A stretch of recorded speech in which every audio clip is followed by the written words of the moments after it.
Eh bien bonjour à tous, j'espère que vous allez bien. On se retrouve aujourd'hui pour parler de Pokémon Master et notamment des nouveaux duos qui vont sortir pour ce mois d'avril. Je vais vous donner mon avis sur ces nouveaux duos. Alors il n'y en a pas beaucoup, hein. Sur le mois d'avril on en a que 4. Voilà, on a 2 festivals et 2 look ultime, hein. Je ne pense pas en avoir oublié. C'est assez rare qu'on en ait si peu sur un mois, mais écoutez, la vidéo comme ça, elle va être un petit peu plus courte. Alors je rappelle que c'est un avis personnel sur les différents duos et ce n'est pas une analyse poussée. Je vais simplement lire leur kit sur le papier. On ne parlera pas des plateaux du OGM. Et ici, je vais vous dire, est-ce que je trouve le duo intéressant ou au contraire, est-ce que je le trouve pas fou et est-ce que je vais invoquer ou non dessus. La décision d'invoquer ou non dessus de votre côté, elle vous revient. Donc voilà, je ne vais pas vous dire invoquez ci, n'invoquez pas ça. Comme je dis, je suis personne pour vous donner des directives d'invocation, hein. Évidemment, on est sur un gacha, on est sur un jeu vidéo. C'est pour se faire plaisir. Donc si vous avez envie d'invoquer un duo, eh bien écoutez, faites-le, hein. Ne vous retenez pas parce que un tel vous a dit de ne surtout pas le faire. Si vous avez envie de le faire, faites-le, faites-vous plaisir. Je vous mettrai des timecodes en description comme à chaque fois pour aller plus rapidement à tel ou tel duo. Et écoutez, c'est parti, on commence avec le premier festival de ce mois d'avril, à savoir Percupio et Togepi. Donc lui, il est déjà sorti en jeu, hein. Il est sorti la semaine dernière. On est sur un duo de rôle régisseur avec un rôle ex-tacticien. Ok, pourquoi pas, je joue pas trop de régisseur perso, donc voilà, je saurais pas dire si c'est vraiment un duo de rôle intéressant, hein, mais à la limite, why not? Il est de type fée, faible à l'acier. Au niveau de ses stats, bah, on a des stats quand même plutôt équilibrées, je trouve, hein. On a quand même un bon pool d'HP, un bon pool d'attaque physique, un pool d'attaque SP intéressant quand même, hein, quasiment un peu plus de la moitié. Et pour le reste, bon, c'est quand même assez moyen. Au niveau des attaques, on va avoir Éclat Magique, qui est une attaque de type fée catégorie spéciale, et ça va taper tous les ennemis, ça va avoir aucun effet additionnel. Une attaque synchro, hein, non même pas union, c'est un cercle, pardon, c'est une attaque de cercle, donc c'est la nouvelle mécanique qui est arrivée et qui est là sur quelques duos, c'est une espèce de master talent qu'on peut activer sur le terrain et qui offre des boosts supplémentaires en fonction du nombre de duos qui ont le mot-clé demandé. Donc là on parle de cercle de Sinnoh, donc ça va être les duos avec le mot-clé Sinnoh. Ça va augmenter l'effet prochain boost capacité physique et l'effet prochain boost capacité SP de tous les alliés de 1 rang. Ça va appliquer le cercle de Sinnoh défensif au côté allié. Donc cercle de Sinnoh défensif, ça va accorder tous les effets suivants.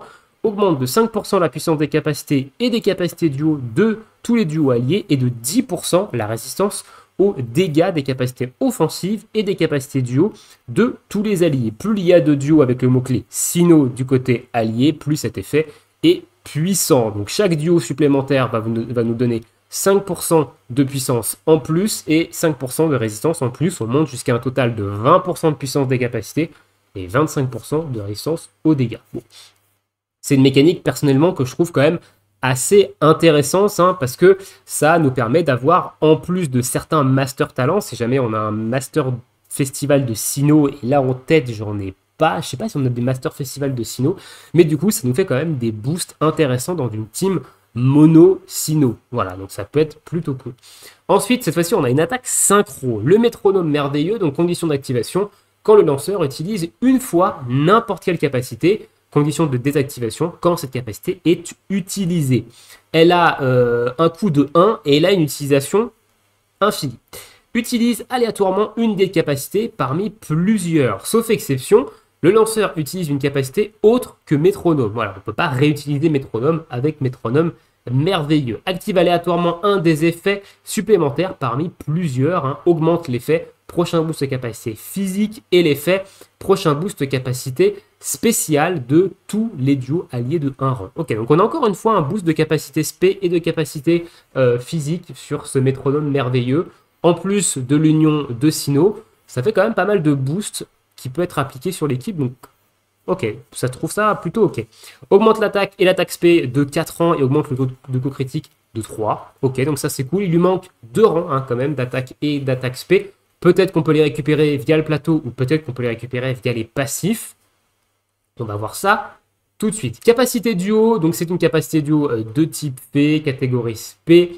On va mettre la zone fée avant de faire la capacité duo et elle va être prolongée après cette capacité duo. Et le Rolex, ça va augmenter de 50% les dégâts de la capacité duo. Alors, au niveau des talents, maintenant, donc rien de plus fascinant. Les capacités du lanceur n'échouent jamais. Quand le lanceur utilise des capacités offensives de type normal, ces capacités deviennent des capacités de type fée. Ok, ça transforme la zone en une zone fée. La première fois que le Pokémon du lanceur utilise une capacité de statut, à chaque combat, une zone fée renforce toutes les attaques de type fée. Ok, bon, ça pose une zone fée, c'est un poseur de zone fée. Pourquoi pas? Personnellement, j'ai déjà le Timmy et le Gardevoir Shiny qui le fait, ça. Et j'ai également le Toko de Ophélia, je crois, Orléa, je sais plus, j'ai zappé, mais du coup qui également pose la zone fée. Donc, personnellement, j'ai pas, voilà, de toute façon, j'ai pas invoqué sur Percupio et Togepi en dehors de la simple single et j'invoquerai pas spécialement dessus. C'est bon pour les affaires, donc deuxième passif. Baisse une des stats de la cible au hasard. Attaque, défense, attaque SP, défense P, vitesse, précision ou esquive. De 1 rang quand le lanceur utilise avec succès une capacité offensive contre elle. Ok, ça remplit de 1 la jauge, de 1 segment de la jauge capacité du lanceur quand sa capacité offensive atteint sa cible. Et cercle coach capacité duo 3 augmente la puissance des capacités duo de tous les alliés quand un cercle s'applique au côté allié. Donc ça peut être cool. Honnêtement, pour mettre une très grosse start avec un attaquant, par exemple, d'avoir cette petite boost quand il y a le cercle. Donc ok, bon. Sur le papier, je le trouve pas incroyable. Maintenant, on n'a pas la liste, je crois, des attaques que peut lancer Métronome. Et je crois que Métronome peut lancer des attaques plutôt salées de mémoire. Donc à voir, mais personnellement, je suis pas giga fan. Voilà, je suis pas giga fan du duo, même si sur le papier, ça reste quand même un bon duo, je pense, mais je suis pas giga fan. Voilà. Après, c'est du papier, ça se trouve en jeu, le duo, il est complètement broken, mais voilà, sur le papier, moi, c'est pas un duo qui m'intéresse de fou, mais je trouve que ça reste quand même un duo assez sympa. Dites-moi dans l'espace commentaire si vous avez invoqué, d'ailleurs, sur Percupio et Togepi, et est-ce que vous l'avez eu, est-ce que vous l'avez testé, qu'est-ce que vous en pensez, vous, de votre côté? Allez, on passe maintenant à son homologue, donc le deuxième festival de ce mois d'avril, qui est déjà sorti également. Donc Jacques et Fari Girafe. Donc c'est un tacticien avec un Rolex soutien. Ça, c'est intéressant comme combo, honnêtement. Il va pouvoir faire une grosse capacité duo. Et derrière, il va pouvoir augmenter la détermination de 2 rangs. Donc ça, je trouve ça plutôt ok comme duo de rôle. Donc c'est un type psy faible aux insectes. Au niveau des stats, il a une bonne attaque SP, je trouve. Ici, on a quand même une attaque SP plutôt haute. Un pool d'HP plutôt correct. Une attaque physique qui est ok tiers. Et après, derrière, bon, c'est pas fou. Il a quand même une bonne vitesse. On est quasiment à la moitié, un peu plus de la moitié. Ici, en termes de vitesse. Donc, c'est plutôt sympa aussi. Mais voilà, on sent que ça va être le tacticien qui va taper. On sent que ça va être un tacticien offensif ici. Alors, au niveau de ses attaques, double laser, donc c'est de type psy catégorie spéciale, ça va frapper 2 fois d'affilée la cible et ça fait pas non plus des giga dégâts, mais ok. Béprin, alors le système de baie, c'est arrivé sur certains duos, je crois que c'est une espèce de mécanique de baie, à voir, ça va soigner toutes les altérations de statut d'un allié, d'accord. Et ensuite, force ajoutée, donc ça c'est une capacité synchro, force ajoutée prototypique. Quand les stats du lanceur sont augmentés d'un total de 10 rangs ou plus, ok, 10 rangs ou plus, condition de désactivation quand les stats du lanceur sont augmentés d'un total de 9 rangs ou moins. Ok, donc il faut quand même avoir des buffs bien maxés pour avoir ça. Ça n'échoue jamais, ça inflige un coup critique si ça atteint la cible, sauf dans certains cas. Et plus les stats du lanceur ont été augmentés, plus cette attaque est puissante. Ça va annuler toutes les augmentations de stats du lanceur. Ok, mécanique un peu particulière. On va full buff le perso. Il va mettre une grosse torgnole et il va perdre tous ses buffs. Ok, ok, pourquoi pas. Un peu particulière. Ça n'a pas d'utilisation, donc on peut le spammer. Donc en fait, il faut un buffer à côté qui est capable de nous buffer beaucoup. Au hasard, en team psy, Meoletta, voilà. Meoletta qui est un soutien psy, qui est capable de buffer en continu. Donc qui va sûrement faire un très bon duo avec ce Jacques et Fari Girafe. Ajoutez-y un peu d'énergie, donc capacité de dresseur. Si les stats du lanceur ont été augmentés, double les augmentations de statistiques. Ok, donc très bon avec Meoletta. Encore une fois, si on lui augmente ses stats, boum, on fait x2. Applique l'effet régénération lente PV au lanceur. Applique l'effet prochain super efficace au lanceur. Ok, plutôt cool. Donc ça, c'est une attaque qui, à mon avis, doit être activée juste avant de balancer la capacité synchro. Vous boostez votre Faris Girafe. Vous claquez cette capacité dresseur, ce qui va doubler en fait les augmentations de stats. Vous donnez un prochain super efficace et derrière, bam, vous envoyez une force ajoutée prototypique. Et à mon avis, on va mettre de sacrés torgnoles, surtout sur de la faiblesse, hein, avec le super efficace et l'augmentation de dégâts en fonction des stats qui ont été augmentés. À mon avis, il peut taper. Hein. Il peut taper plutôt fort, je pense, avec sa capacité synchro. Derrière, on a une capacité duo, évidemment, de type tacticien. Donc, plus les stats vont être augmentés et plus la capacité va faire de dégâts. Le rôle X, enfin, l'effet X va ajouter 50% de dégâts supplémentaires. Et le rôle X, ça va nous permettre d'avoir double détermination. Donc, ça peut être sympa. Honnêtement, dans une team psy, je pense que ce Faris Girafe, notamment couplé à du Meoletta, ça peut être vraiment très intéressant. Et on peut mettre au hasard, on peut mettre par exemple un petit Mouchana à côté pour mettre un petit Champsy, etc. Il y a moyen que ça balance de la dinguerie. Au niveau des passifs, le cours de Monsieur Jack. Donc réduit les PPC de 1 des capacités du lanceur qui ont l'effet B et augmente son attaque SP et sa défense SP de 2 rangs quand il utilise avec succès une capacité offensive. Donc à chaque fois qu'on va faire une capacité offensive, on va gagner 2 d'attaque SP et 2 de défense SP. Donc on peut déjà s'auto-buff. Donc ça, c'est intéressant, sachant qu'il faut au moins 10 stacks de buff, 10 rangs pour déclencher sa capacité synchro. Capacité duo B récup PPC3. Donc les capacités du lanceur qui ont l'effet B regagnent 3 PPC après l'utilisation d'une capacité duo. Augmente aléatoirement une des stats suivantes du lanceur de 2 rangs quand sa capacité offensive... pardon, je suis passé sur l'autre passif. Donc là, on regagne 3 PPC sur une baie, donc ça veut dire le B' ici. Et ensuite, on va avoir capacité offensive, touche, stat 2 augmenté de 9. Augmente aléatoirement une des stats suivantes du lanceur de 2 rangs quand sa capacité offensive atteint sa cible. Donc attaque, défense, attaque SP, défense SP, vitesse, précision ou esquive. Si la capacité possède l'effet enchaînement, augmente aléatoirement une des stats suivantes du lanceur de 2 rangs à chaque coup. Attaque, défense, attaque SP, défense SP, vitesse, précision ou lanceur. Donc sachant que ça c'est un truc enchaînement, je pense attaque 2 fois d'affilée, le double laser. Donc en fait il n'y a même pas besoin de Meoletta. Avec les passifs, vous pouvez vous auto-buffer assez rapidement parce qu'on va gagner attaque SP, défense SP de 2 rangs à chaque fois qu'on va utiliser avec succès une capacité offensive. Et là on va encore une fois s'augmenter les stats ici, donc on va pouvoir se buffer quand même assez rapidement.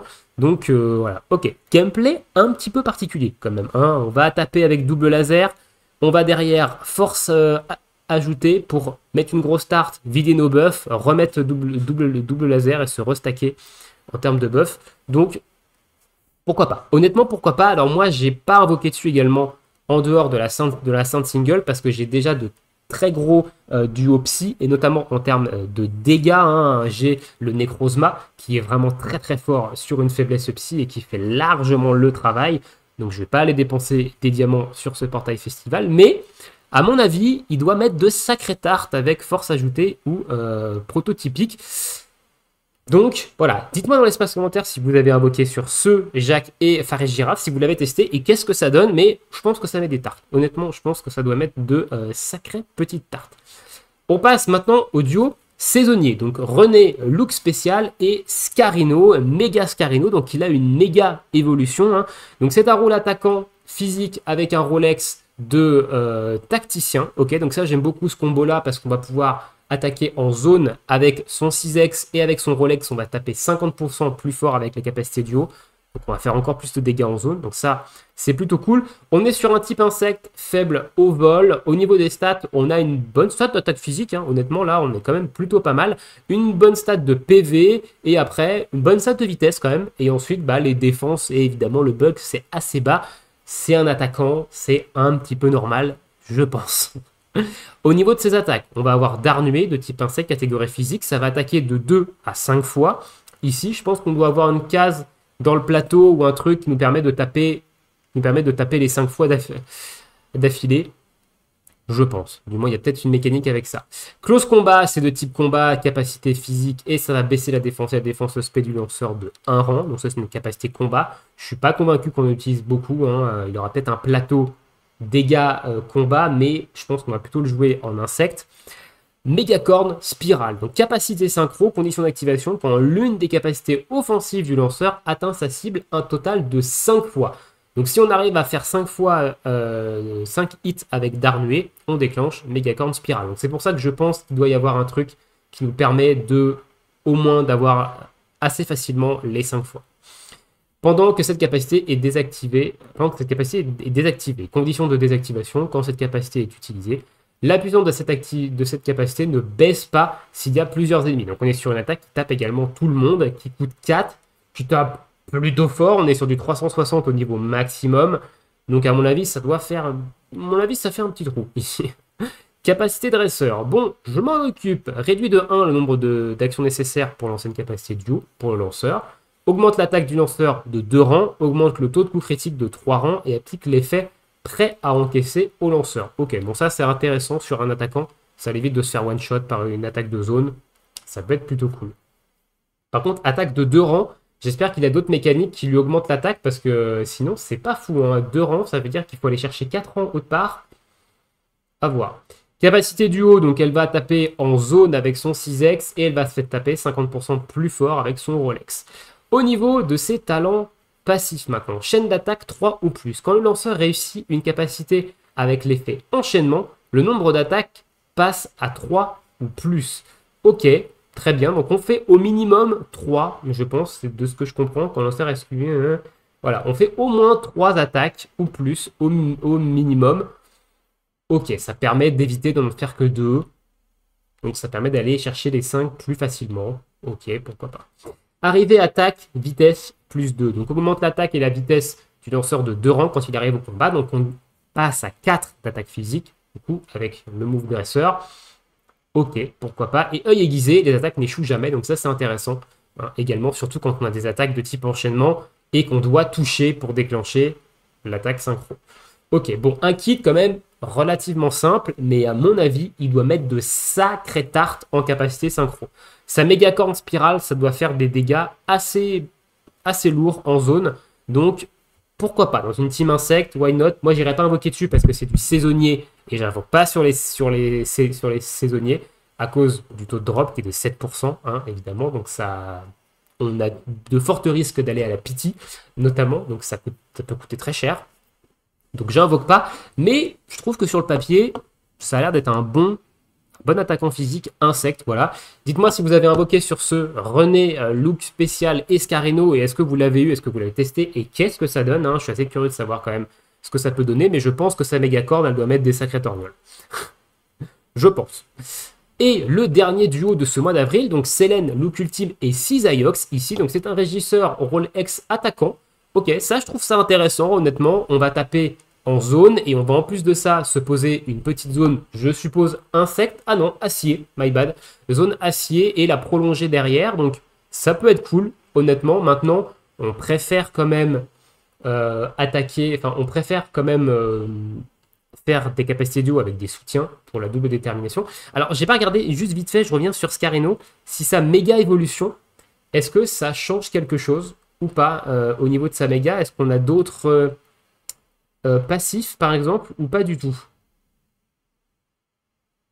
Ah si, on a quand même un passif qui change et qui est pas des moindres, c'est que quand il est méga évolué, et ben, il fait à coup sûr les 5 fois. Voilà, donc le nombre d'attaques est toujours au maximum, donc on tape toujours les 5 fois avec Darnué, mais il faut qu'il soit méga évolué. Donc ça, encore une fois, voilà, faut faire une capacité duo, même si son duo est plutôt intéressant. Comme j'ai dit, on a tendance plutôt à aller chercher une capacité duo avec un soutien pour la double détermination, plutôt que de faire méga évoluer un attaquant si jamais on n'a pas cette double détermination derrière. Mais à noter quand même qu'on a ce petit changement ici qui peut faire la différence. Si jamais on arrive à faire une deuxième capacité duo, ça peut être cool de le méga évoluer. Voilà, allez, cette fois-ci on passe vraiment sur Selene et Cisaiox. Voilà, j'ai vu la méga ici, donc j'y ai pensé. Donc régisseur, rôle attaquant, physique de type acier, faible au feu, ok. Grosse attaque physique, hein. Bonne attaque physique ici, je trouve. Bon pool d'HP également. Et au niveau des autres stats, bon, c'est quand même moyen bas. Mais à mon avis, c'est un régisseur qui est là pour taper. Je pense avec un Rolex attaquant physique, ça va taper, je pense. Alors, attaque griffe acier, type acier, catégorie physique, 10% de chance d'augmenter l'attaque du lanceur de 1 rang. Ok. Souhait acier, donc transforme la zone en une zone acier. Une zone acier renforce les attaques de type acier. Ok, donc encore une fois un poseur de zone acier, mais qui est un saisonnier, parce que je crois que le dernier poseur de zone acier était également un saisonnier.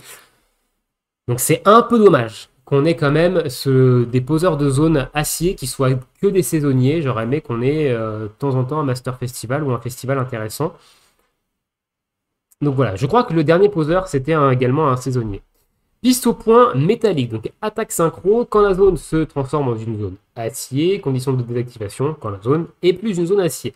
Ça n'échoue jamais, ça a peur la cible, et si Cisaiox du lanceur a méga évolué, sa capacité synchro regagne 1 PPC. Donc s'il est en méga évolution, en gros, on peut quasiment faire que ça. On peut le spammer sous zone acier, et plutôt cool parce que ça coûte rien. Donc ça fait vraiment une économie de segments pour le coup, donc ça peut être pas mal. Nous n'allons pas retenir nos coups, donc augmente l'attaque et le taux de coup critique d'un allié de 2 rangs, utilisable 2 fois, donc on monte à plus 3 en critique, à plus 4 en attaque physique. Ok. Capacité duo, donc permettre de méga évoluer jusqu'à la fin du combat. Le Rolex, ça met la zone acier avant la capacité duo et ça la prolonge derrière. Et le rôle X, du coup, ça attaque tous les ennemis. Au niveau de ses talents passifs maintenant, donc capacité offensive, coach défense 9, augmente la défense de tous les duos alliés de 1 rang. Quand le lanceur utilise avec succès une capacité offensive, un buffer de défense physique de manière passive sur toute l'équipe, c'est sympa. Honnêtement, moi je trouve ça sympa en termes de passif. Turbo, zone acier 2, donc ça va augmenter, donc la jauge de capacité se remplit plus vite quand la zone est en zone acier, et zone acier puissance augmentée de 2, du coup augmente la puissance et la capacité du lanceur quand la zone est une zone acier. Ok, bon, un kit assez classique, hein, honnêtement, pas méga intéressé. Voilà, pas méga intéressé, personnellement j'ai Sheros et Pachiraja en termes de DPS physique acier qui tape très fort et qui tape en zone également. Donc pas super intéressé honnêtement, donc moi c'est du skip, en dehors de la Sainte Single, c'est du skip, de toute façon c'est un saisonnier, donc dans tous les cas c'est du skip, même si le duo est broken, hein. Donc voilà. Dites-moi dans l'espace commentaire, vous, est-ce que vous allez pull, hein, alors j'ai dit que vous avez pull sur René, mais il n'est pas encore sorti, hein, my bad avant, est-ce que vous allez pull sur ces saisonniers ou pas, et quand vous aurez pool, et écoutez, dites-moi ce que vous en pensez de ces deux duos dans l'espace commentaire. Écoutez, on a fait le tour de ces duos du mois d'avril, il n'y en avait que 4, hein, donc c'est bien, ça fait une vidéo un petit peu plus courte que d'habitude, enfin un petit peu plus courte, on est quand même à 22 minutes, hein, voilà. Et voilà, dites-moi ce que vous pensez de tout ça dans l'espace commentaire. Donc moi, j'invoque pas cette semaine, hein, enfin ce mois-ci, sauf sur le rerun d'Arthur et Kyogre, hein. Il y aura une vidéo invocation parce que je ferai au moins les 5 multis dessus, étant donné que c'est un Master Festival et que je ne l'ai pas. Voilà, donc ça peut être peut-être une occasion de le récupérer sur ces 5 multis invocations. Donc il y aura une vidéo invocation en fin de mois. Voilà, je vous laisse ici, je vous souhaite tous une très bonne journée, une très bonne soirée, bon jeu, et à bientôt. Ciao, ciao.